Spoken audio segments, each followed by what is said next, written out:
Lao Tzu was an ancient Chinese master and philosopher, remembered as the author of the Tao Te Ching, a small book that became the heart of Taoism. His words are gentle reminders of how to live in harmony with the natural rhythm of life. He called this rhythm Tao the Way.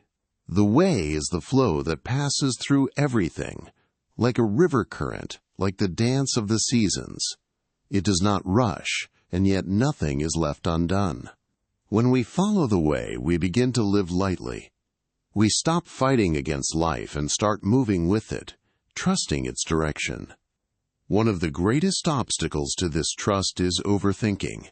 The mind believes that if it plans, analyzes, and prepares non-stop, it will be safe from errors and surprises. But the more it does this, the heavier it gets, like being trapped in a maze of endless what-ifs.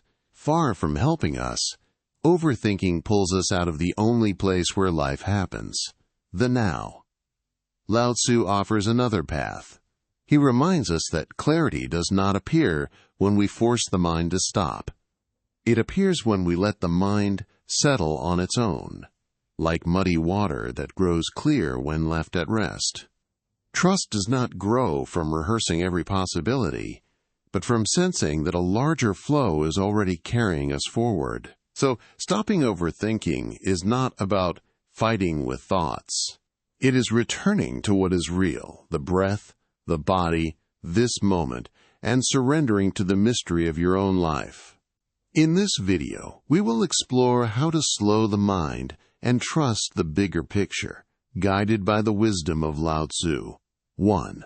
Stop forcing clarity. To know that you do not know is the highest knowing. Lao Tzu taught that life's flow does not fit inside words. It is vast, mysterious. The mind suffers with this. It wants certainty, wants everything under control. So it spins, planning, calculating, worrying.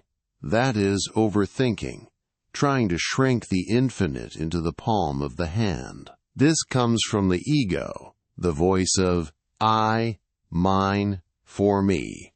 The ego is not a villain. It protects, organizes, remembers who we are in the world. But it sees only through one pair of eyes and fears the unknown. When life feels uncertain, the ego barks in the only way it knows, by thinking more. It replays the past, anticipates the future, hunts for control. Instead of peace, it tightens knots of anxiety. It helps to imagine the ego as a little guard dog. It barks with doubts, what-ifs, fears. The more we fight it, the louder it barks. If, instead, we pause, breathe, and say, I do not know yet, and that is okay, the barking softens. Think of the unanswered message. Are they upset? Did I say something wrong? The truth may be simple. The person is busy, or their phone died. We do not know yet. We rarely see the whole picture right away. Life has its own timing. Lao Tzu's wisdom invites us to pause when we notice the mind spinning, to make peace with, I do not know, and let mystery exist. Rather than demanding clarity now, we trust it will come when it is time. Whenever you catch yourself forcing, gently ask, what am I refusing to let be mysterious right now? Mystery does not block clarity. It prepares it. It is like planting a seed. You cover it with soil and, for a while, nothing seems to happen. In the dark, roots form. With time, the plant breaks the ground. Then you see it. Life is like that. The uncertain is not empty. It is gestation. Trusting the mystery is, at heart, trusting life itself. 2. See thought as ripples, not as truth. Muddy water, left alone, becomes clear. The little ego dog, when scared, makes the mind throw stones into the lake. Each what if becomes a wave. The truth is that the mind does not control life any more than hands can straighten a river. The harder it pushes, the more tangled it becomes. You have noticed, the more you command, "Do not think about this," the stronger the thought returns. The mind does not grow still when forced. It grows restless. Lao Tzu uses water as teacher. A lake under wind reflects the moon distorted. So is our vision when the mind is agitated. We see the waves, not the water. When the lake rests, it reflects clearly, without effort. Thoughts are waves. They come and go. They are not the water, much less the truth. In daily life, you share an idea and the room goes quiet. The mind screams, "Was I foolish? Are they judging me?" Often, the truth is simple. They were thinking, or the moment passed, or no one heard. The waves were not reality itself. Lao Tzu did not say, "Stop thinking." That only creates more struggle. He suggests something gentler. Let thoughts rise and fall like waves. If you stop throwing stones, the lake clears by itself. This is the heart of Wu Wei, non-forcing. It is not laziness. It is moving with life, not against it. In the mind, it means allowing thoughts to move like clouds, not chasing them, not pushing them away. Give them space. They move on. Meditation helps.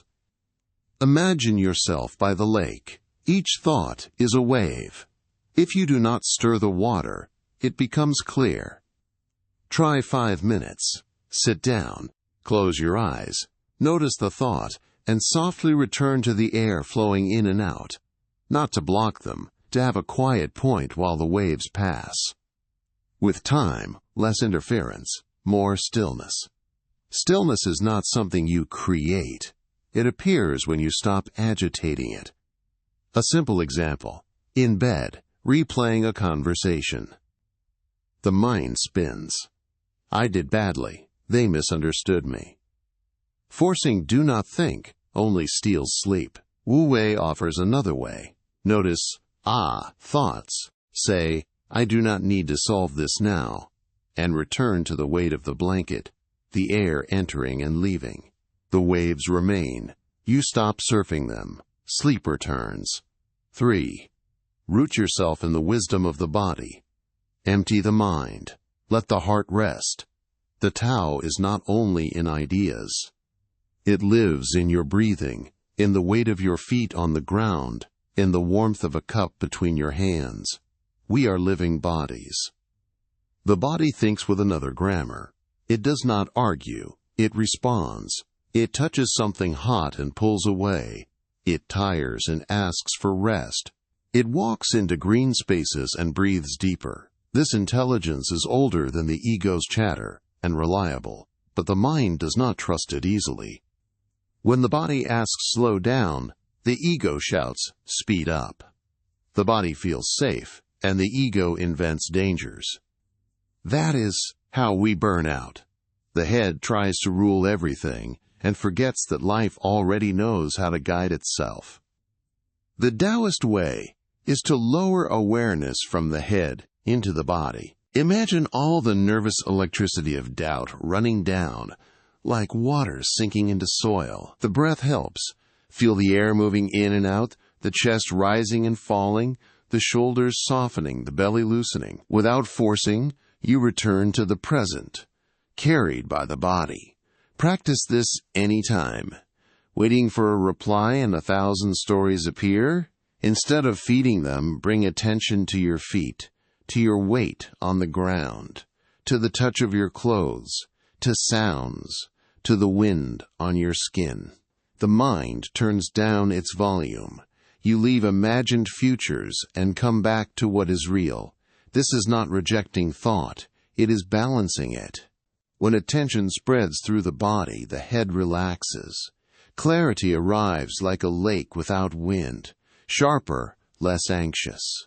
From there, action flows easily. You eat when you are hungry, rest when you need, speak when words arise calm. Not to prove yourself, but to express what is true. 4. Rest in simplicity. Those who know that enough is enough will always have enough. Lao Tzu cherished 3 treasures: compassion, moderation, and simplicity.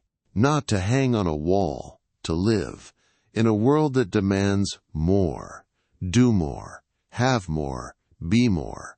Simplicity is an anchor. Overthinking thrives in crowded spaces, crowded with objects, tasks, expectations. Every what if, every what's next throws more weight into the backpack. Simplicity invites us to set the load down. It is not abandoning what matters. It is quitting the habit of carrying everything at once. One way is moderation. Ask, what is enough right now? Food, to nourish, not to stuff. Work, to serve, not to burn out. Things, what I use, not what just piles up. Where we draw this enough, the race slows. The head can breathe. Another way is gratitude. Gratitude is simplicity of the heart. When we notice what already is, a warm meal, health, quiet, we stop chewing on what is missing. Gratitude returns us to the present and softens the future. Simplicity shows itself in small gestures. Tidying one room can empty the mind. Piles demand the past. When space clears, the mind clears. The same with time. Trade many tasks for the quality of one. Doing less, with presence, is a path to peace. Hurry fades. Attention returns. Overthinking is a child of clutter, of the house, the schedule, the standards. When we remove the excess, we open space to see what is already here. The noise drops. The backpack falls. 5. Trust the bigger picture. Life is a series of natural and spontaneous changes. Do not resist them. That only creates sorrow. Let reality be reality. Let things flow forward in their own way. Lao Tzu reminded us, life moves in cycles, not in straight lines. Day becomes night. Winter turns into spring. What rises falls, and what falls begins again. This rhythm is larger than our agendas. The mind forgets and tries to line life up into perfect deadlines. Overthinking is a frustrated script. It had to be now. It had to be this way. Life moves by seasons, not by clock. Some phases need darkness before they can bloom. Trusting the bigger picture is remembering. What seems stuck today may be preparing a leap. You are in the right place, even when your feelings disagree. The ego resists. If I do not control it, I will be lost. Total control is a mirage. Plans, however careful, still bow to the winds. Uncertainty is not a mistake. It is part of the design. The path that looks off-route may be the real trail, and often we understand only when we look back. How to practice trust. Start small. Drink your tea feeling the taste. Walk slowly. These acts tune you back to life's tempo. Nature goes deeper. Clouds moving, water running, trees motionless yet alive. Everything reminds you of the Tao's flow. Overthinking appears when we pull away from this rhythm and try to move what is not ours to move. When delays come, breathe before reacting. Instead of why me, try what if this is part of something I cannot see yet. To trust is to know you belong to something larger, unfolding in its own time. The river already knows where it is going. Peace appears when we learn to go with it. If this video touched you, comment, like, and share. Write, I choose to trust the flow and stop overthinking. And if you want more practical philosophy to live light and at peace, subscribe to the channel Top 5 Voices of Wisdom. Thank you for staying until the end.